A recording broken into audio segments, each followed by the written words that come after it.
Anong meron kayo para sabihin natin na ito ang dapat na iboto, ito ang dapat na tumayo sa DAS, at ito ang mukha ng DAS? Siguro simulan ko muna, no? Higit sa lahat, siguro yung genuine na pagmamahal. No? Alam nyo, every time namin na nakakausap po kami, so ramdam naman nila siguro yung puso namin na ready maglingkod.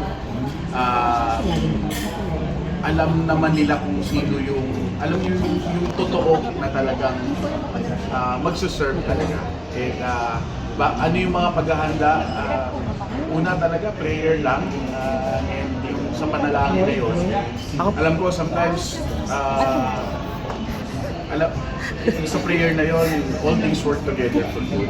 Naniniwala po ako na sometimes yung pinaplano natin, hindi yun ang nangyayari. Mga paghahanda, of course, siyempre may mga paghahanda kami sa mga campaign materials, everything. Noong mga nakaraan pa naman, meron na rin kaming mga tinulungan. But of course, noong mga panahon na yun, it's not about preparation for politics. But of course, it's about yung leading talaga, na yung purpose mo sa buhay. Bakit ka ba papasok sa magulo, marumi? Sometimes showbiz din di ba? Ang politika. So, sometimes hindi mo masisikmura yung galawan sa dumi ng politika.